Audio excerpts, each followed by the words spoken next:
From his first impressions, he saw the silhouette of someone come from between the roads and then just throw something and then run for it. And the next thing he knew was the impact on the windscreen.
January 1994 and bushfires swept the Central Coast.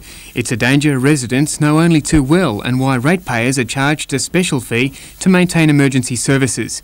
A new $1.5 million bushfire headquarters has been built mostly with funds from Gosford Council and from the State Bushfire Fighting Fund.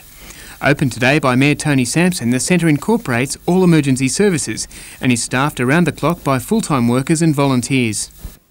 The centre has been built with special fire retardant materials on national parkland at Carryong within a fire clearing. From there it coordinates 20 bushfire brigades, 50 vehicles, flood boats and close to 1,000 bushfire fighters and support units.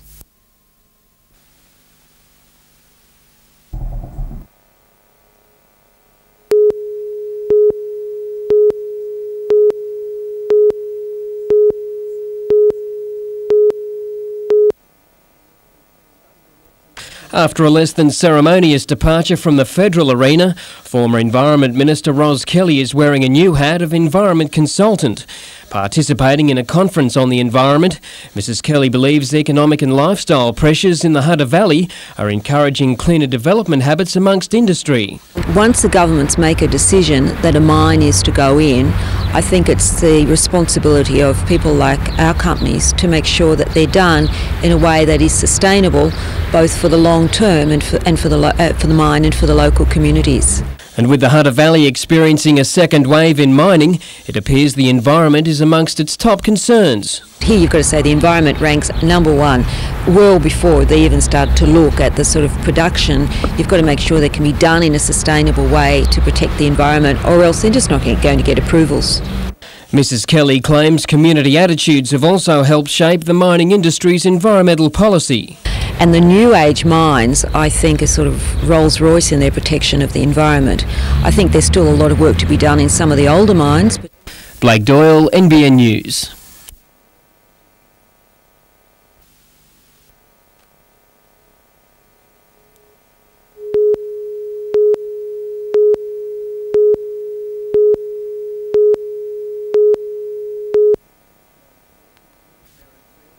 Beresfield is a relatively quiet and clean suburb between Newcastle and Maitland, but residents fear a proposal for a 2-year exploration lease on the southern side of the New England Highway will pose a range of environmental problems. Dust, pollution, it's environmentally unfriendly. And of course there'll be blasting, we'll have houses damaged, we can see all these things ahead of us. Councillor Jackson, who lives in Beresfield, says the majority of the 10,000 people are living there to escape the pollution in Newcastle. We come to live in Beresfield to get an escape from the city smog and silt and that kind of thing. Now we've acquired something like this. We don't deserve an open-cut coal mine in our backyard. And he's questioned the necessity of another open-cut mine when there's so much coal further north in the Hunter. It's 200 years of coal left in the valley. Why go and dig in our backyard? Residents against the proposal meet in 45 minutes at Francis Greenway High School. Blake Doyle, NBN News.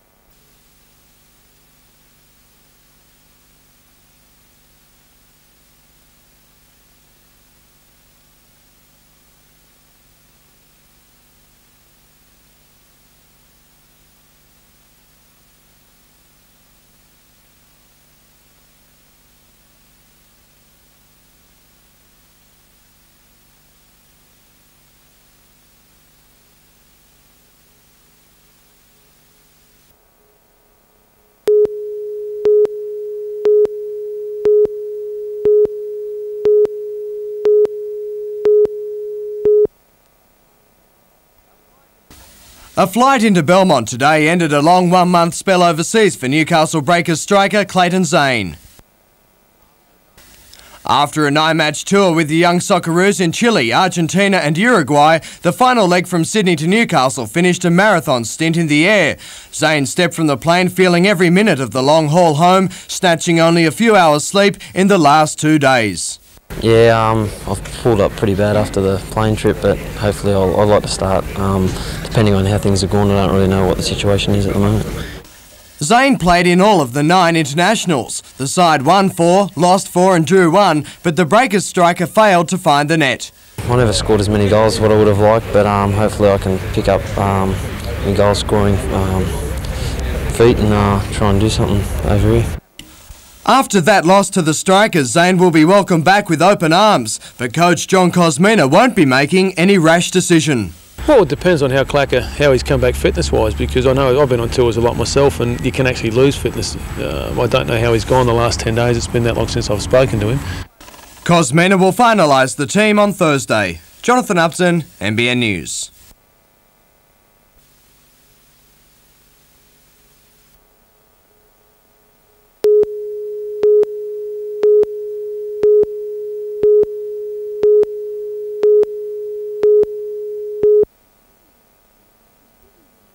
The students worked their way along various parts of Winding Creek, testing the water quality and health of local plant and animal life. Examining the number and type of bugs and insects living in the water is a good indication of how healthy the waterway is. This section off Hillsborough Road in relatively good shape.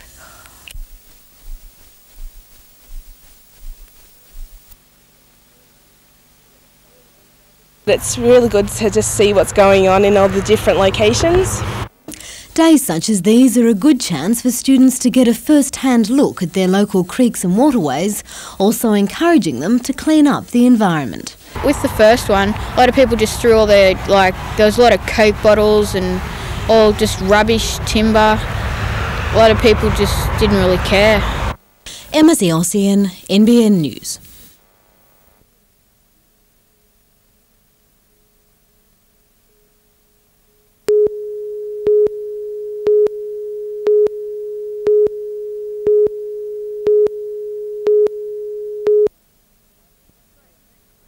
Stage 6 of the Classic left Salamander Shores early this morning. The field led by Dutchman Jan Kurtz departed for a gruelling 4-hour trek to Tumbiumbi, a demanding 172-kilometre endurance. After dominating the first 5 stages, the Dutch were doing it tough. They failed to keep in touch with the leaders as the race wound through Bob's Farm, Raymond Terrace, Western Lake Macquarie and then south to the Central Coast. The big move came early, Queenslander Damon Simpson riding clear after passing East Maitland to establish a 90-second lead. But he was soon joined by Teutenberg and 3 others, and that group raced away. Approaching the line, the all too familiar finish. Kiwi Rick Reed first, but Sven Teutenberg second was enough for the yellow jersey. 13 minutes later, the main bunch finally arrived. Overnight leader Jan Kurtz was second in the late group. He now slips to 6th. 2 stages of the Classic tomorrow, the entrance to Terrigal, followed by a Central Coast criterium. Jonathan Upton, NBN News.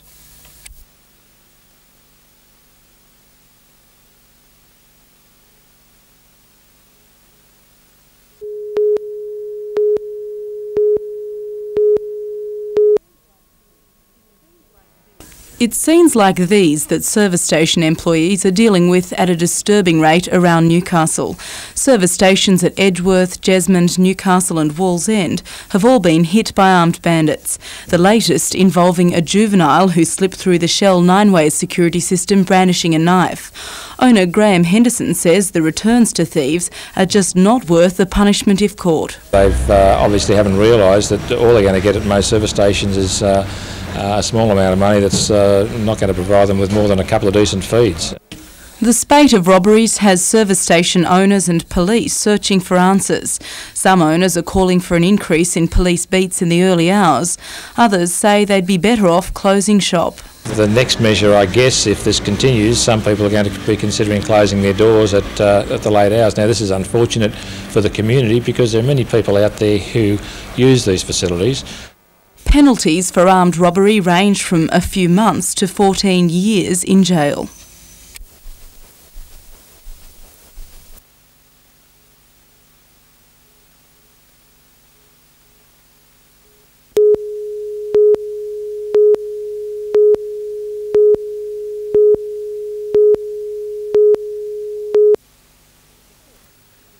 The 400 metres is considered by many as the hardest track event, but 15-year-old Rosemary Hayward takes it all in her stride.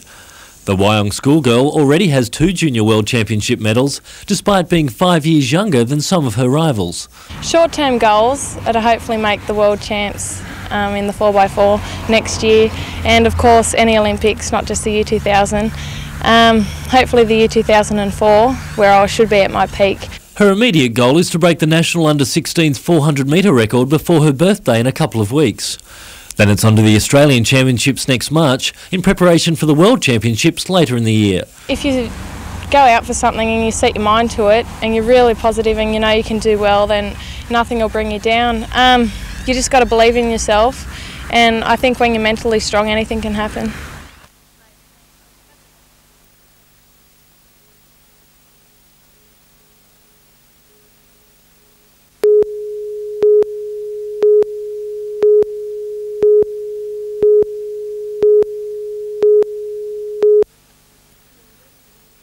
She already has a prestigious business award, and it's easy to see why. Young Jessica Hahn helps her mother and grandparents run Mulla Villa, a guest house at Wollombi in the Hunter Valley. I do cleaning, cooking, and my specialty is tours of the guest house and of the cells. Gracious host, Jessica is only too happy to take guests on guided tours of the convict-built homestead. Making guests welcome and well-fed is a job Jessica enjoys. Her mother, Carolyn, says it's this eagerness and initiative which makes her the best worker at the guest house. Well, there's actually no comparison because her heart's in it, and I find that I haven't been able to find any young people yet that actually have their heart in the business. And at the tender age of 8, she's proving to be an impressive role model. For 6 months, Mrs. Hahn has been trying to find employees to help maintain the guest house, people to carry out the myriad tasks that Jessica undertakes enthusiastically. But sadly, in spite of a high unemployment rate, it's been a battle. We're looking for young people to be able to be trained in different areas. In a small operation, it's really hard to find people that will multi-skill. With tourism in the region on the rise, Jessica is a shining example of what young enthusiastic people can do. Sarah Griffiths, NBN News.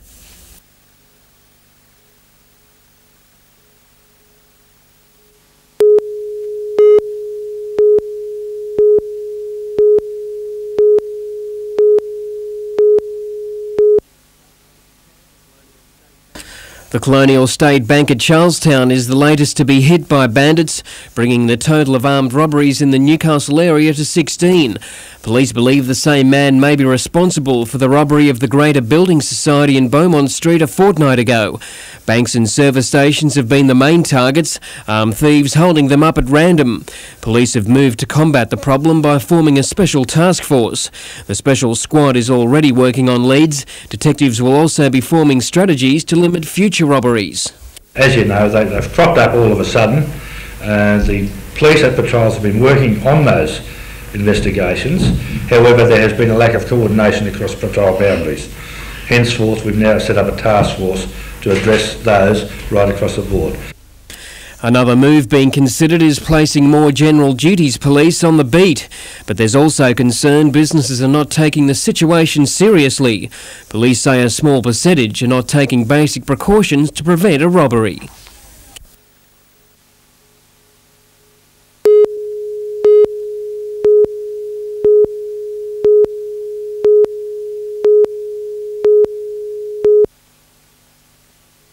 I'm going to introduce now our vice chairperson activities. Newcastle, and I'm sure Next week, okay. I get lost out of the uni anyhow.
The alley's not a great help, but she overcome it last week, and hopefully with a bit of luck in running she'll be in there with a good chance again.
Bruce Hill, a Newcastle motor mechanic, has been sleeping in his car for a week to beat others to this Ray Crook original. He's one of 45 who've been camping at the Von Bertot Galleries, waiting for the doors to open tonight. The first couple of days was a little bit tedious. I think I must have been mad to be here so early, but... Bruce was the first to arrive at this year's Collector's Choice. This put him first on a master list. That means he'll be the first one through the doors. It's funny, and because it's daft, and because it's a reunion. Collectors spent today inspecting the hundreds of works on offer, including paintings by Judy Hepper and Arthur Boyd. The tradition is that Collector's Choice has become a kind of cult. Vanessa Spark, NBN News.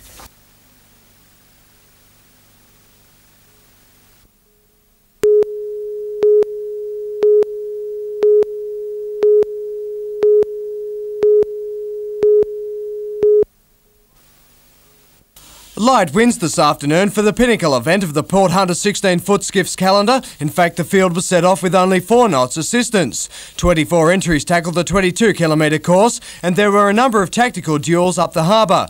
Yesterday's fastest skiff, Light Ice, had to come from behind after a sluggish start, while Bradville, Luxury Afloat and Front Up also raced well. Upstream, rowing returned to the Hunter for the first time since the turn of the century, and the river rose to the occasion.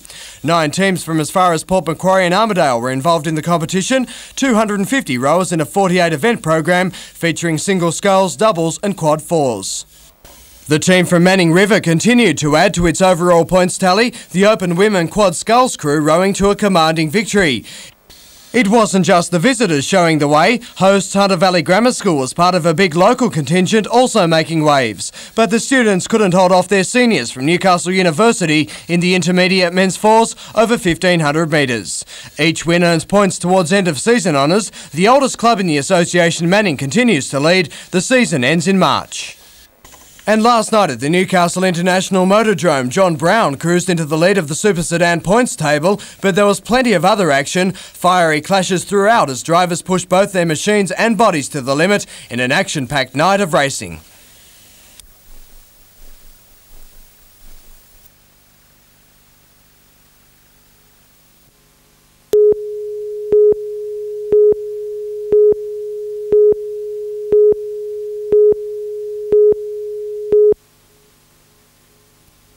What began as a small social and sporting club operating out of two old army sheds 25 years ago has grown beyond the wildest dreams of its founding members. The Mingara Centre has mushroomed on a 50-hectare site just south of the entrance. Modelled on the big clubs of Western Sydney, the centre brings sports, social, shopping and recreational activities under one roof. We had a lot of people on the coast were heading off to Sydney for their sporting, many for their training, swimming training, etc. And now we'll be able to supply that need to them here. It's like a lot of clubs rolled into one, with poker machines, large dining, lounge, kitchen and conference areas, complementing a gym and new heated indoor pool, second only to Homebush. The pool was partly funded by the Wyong Council. Really lovely, yeah. Oh, very good, the whole lot. It's all terrific. Watch this place being built and we think it's absolutely terrific. The next stage of the complex will see 150 hotel beds, about another 100 home sites and 10 hectares of sporting fields. We want to have our accommodation facility up and running by 1998 so as we can tune into the Sydney 2000 Olympics. We've got room for expansion and we intend to expand in the not too distant future. This is big, you wait to see us when we're finished.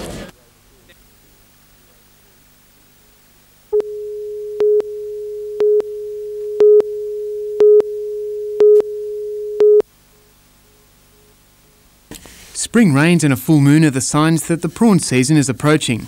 Today, some of the hunters' 30 trawlers set out to see if the river and the elements will favour them. No one knows for sure until the first hauls are in whether the river or the prawns can meet demands. Fisheries officers carry out spot checks on the catches, and this year the river has been divided into sections in a bid to preserve stocks. Yes, over the last 2 years they've worked out 7 sections that they'll test as they go along, and if the prawns get too small over a certain count, they'll close that section for a week until they have another test. The season runs until April and in good years can yield $1 million catch. First indicators seem good, and while not a bumper day, 1,200 kilos of the sweet school prawns were landed at the Newcastle Co-op, where they're retailing for $15 a kilo. Oh yes, everybody comes in now waiting for the Hunter River prawns to see what they're like, and we expect quite a good roll-up to customers over the next few weeks.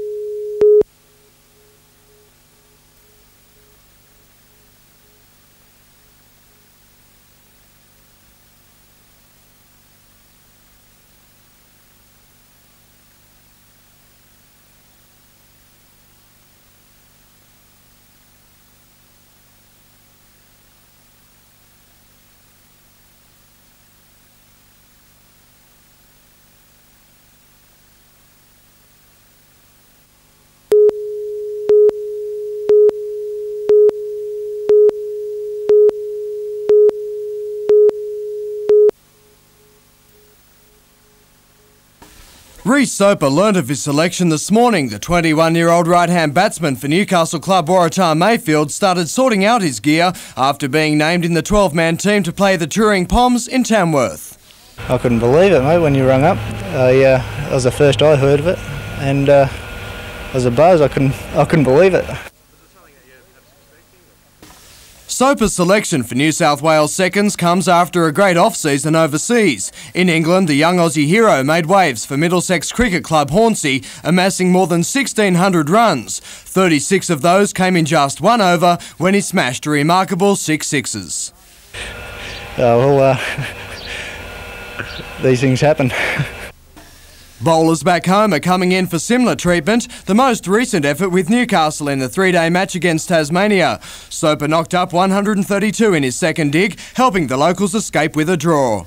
One man's gain is another man's gain. Soper was due to play for Newcastle against Illawarra this weekend, but that place has now been taken by polished Merewether lefty Ross Sadler. It's a career resurrected. Sadler last played for Newcastle 11 years ago. I think, well, probably I've matured a little bit more in the 10 years, so hopefully all things will go well and I can get a few runs. Newcastle selectors have opted for form. Sadler has smashed his way to consecutive centuries for Merewether, his 96-97 average, 177. Jonathan Upton, NBN News.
You're up, you end up, I'm not your way, right?